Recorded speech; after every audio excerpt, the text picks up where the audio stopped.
अब बीवियों का गुलाम होने से मतलब क्या है, बात में थोड़ी सी अर्ज कर दूं।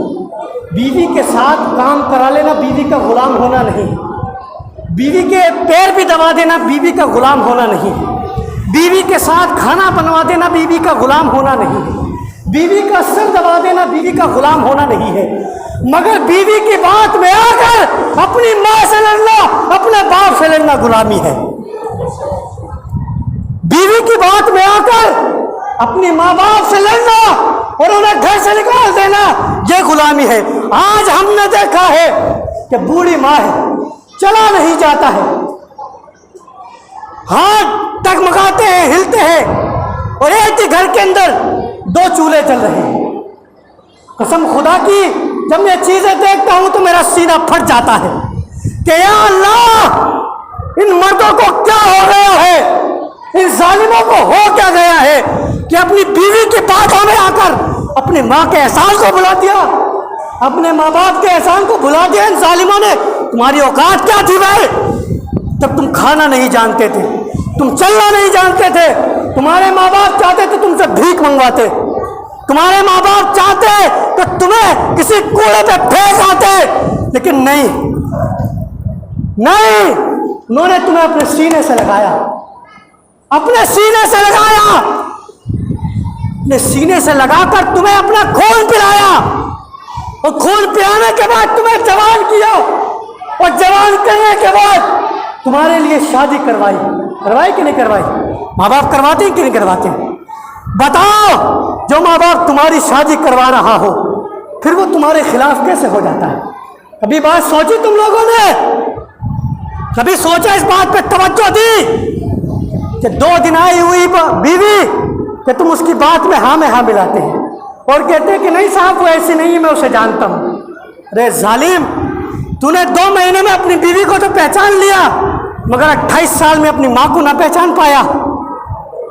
28 साल में अपनी माँ को नहीं पहचान पाया तू कि तेरी माँ ने तेरे लिए क्या क्या सेक्रीफाइस किए हैं। आज मैं देखता हूं हमारे घरों में छोटे छोटे बच्चे पैदा होते हैं, आपने भी देखा होगा, रातों को उठती है माँ, सोती नहीं है, चैन की नींद नहीं सोती है माँ। अगर बच्चा जरा सी आवाज करे तो फौरन उठ जाती है। यार देखो तो सही, तवज्जो तो लाओ कुछ। और मैं कहना चाहूंगा उन बहुओं से, सुने वो जो अपनी बूढ़ी सासों से खाना बनवाती है, सुने वो मेरी बात कान खोल कर। ये बताओ कि तुम्हें बूढ़ा नहीं होना है? बोलो, दिल पे हाथ रखकर फैसला करो, क्या तुम्हें, ए बहुआ, क्या तुम्हें बूढ़ा नहीं होना है? क्या तुम सदा जवान रहने वाली हो? सदा जवान रहने वाली हो, तुम पर बुढ़ापा नहीं आएगा। याद रखना, तुम पर भी बुढ़ापा आएगा। वो तुम्हारी औलादें देख रही है कि तुम अपनी सास से झाड़ू लगवा रही हो जिससे चला नहीं जाता, तुम अपनी सास से खाना बनवा रही हो कि जिससे गैस नहीं चलता है, तुम अपनी सास से कपड़े धुलवा रही हो कि जिससे खड़ा तक नहीं हुआ जाता। कसम खुदा की तुम्हारा हाल इनसे बुरा हो जाएगा, तुम्हारा हाल इनसे बुरा हो जाएगा, क्योंकि तुम्हारी औलादें देख रही है, वो समझ रही है कि ऐसी ही परवरिश होती है। जब शादी हो जाती है तो माँ को अलग कर दिया जाए कि अलग खाना बना तू, मैं बस, मेरी बीवी बस। बताओ, एक घर में रहकर बेटा तो गोश्त बनाए और माँ ने दाल तक नहीं बनाई है, माँ ने दाल तक नहीं बनाई है। अरे मैं सोचता हूं उन बेटों को क्या सूझी है कि खुद गोश्त से खाते हैं और अपनी माँ के बारे में एक घर के पड़ोस में बाजू वाले कमरे में भूखी बैठी हुई है माँ, और पूछते तक नहीं है कि माँ तूने खाना खाया कि नहीं खाया। ओए जालिमो, शर्म नहीं है? डूब मरो, डूब मरो। कि अगर तुम अगर ऐसे मामलात अपने माँ के साथ करते हो, बाप के साथ करते हो, बापों को घर से निकाल दिया और तुम्हारा बाप यार दर बदर भटकता है। इंसान किसी की गाली नहीं सुनता है तब तक जवान होता है ना, शादी नहीं होती है, किसी के बाप की गाली नहीं सुनता है। बेटा बदमाश होगा अपने घर का, मेरे पे बदमाश नहीं है तू, मगर जब बाप बन जाता है ना, हमने लोगों को गाली सुनते हुए देखा है। पूछा गया ना क्यों गाली सुन रहा है, तो कहते हैं इमाम साहब क्या करें, बच्चे छोटे हैं, बच्चे छोटे हैं इमाम साहब। अगर मैं यहाँ से चला भी गया लड़ाकर तो शाम को खाएंगे क्या? क्या खाएंगे शाम को? ये दो गाली तो दे रहा है, मैं सुन लेता हूँ, कोई बात नहीं, कोई बात नहीं, ये गाली दे रहा है, खा दूंगा अपनी औलाद की वजह से। ओए जालिमो, जालिमो समझो, तवज्जो करो कि तुम्हारे बाप ने तुम्हारे ये क्या क्या सेक्रीफाइस किया है। तो दुनिया में किसी के बाप की गाली नहीं सुनता था, वो तुम्हारी वजह से लोगों की गालियां खाते फिर रहा है।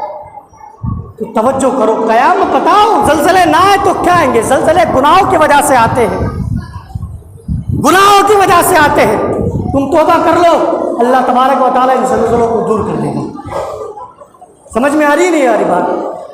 आखिरी बात मैं कहूँगा कि जिन लोगों से ये गलती हुई है, अभी जिंदा हो, अपने माँ बाप के पैर पकड़ लो, पैर, हाथ नहीं, पैर पकड़ लो, पैर, और उनसे कहो कि अम्मा या बाबा गलती हो गई, गलती हो गई कि दुनिया के बहकामे में आ गया, बीवी की बात में आ गया, गलती हो गई, माफ़ कर दे। माफ़ कर देगी, बाप भी माफ़ कर देगा। अगर नहीं किया ना तो याद रखना, एक बात अर्ज कर दूं, दुनिया में तुम कुछ भी गुनाह कर लो, कुछ भी गुनाह कर लो, अल्लाह की मर्जी है वो तुम्हें सजा दे या माफ़ फरमा दे। क्या? अल्लाह की मर्जी है वो तुम्हें चाहे सजा दे या माफ़ फरमा दे, मगर कसम खुदा की जो अपने वालिदैन का गुस्ताख है, मेरे आका इरशाद फरमाते हैं कि रब तबारक व तआला जब तक उसे दुनिया में जलील नहीं कर देगा, उसे मौत नहीं आ सकती है, मौत नहीं आएगी जब तक तुम जलील नहीं हो जाओगे दुनिया की नजरों में। इसलिए अपने वालिदैन की खिदमत करो, उनसे माफी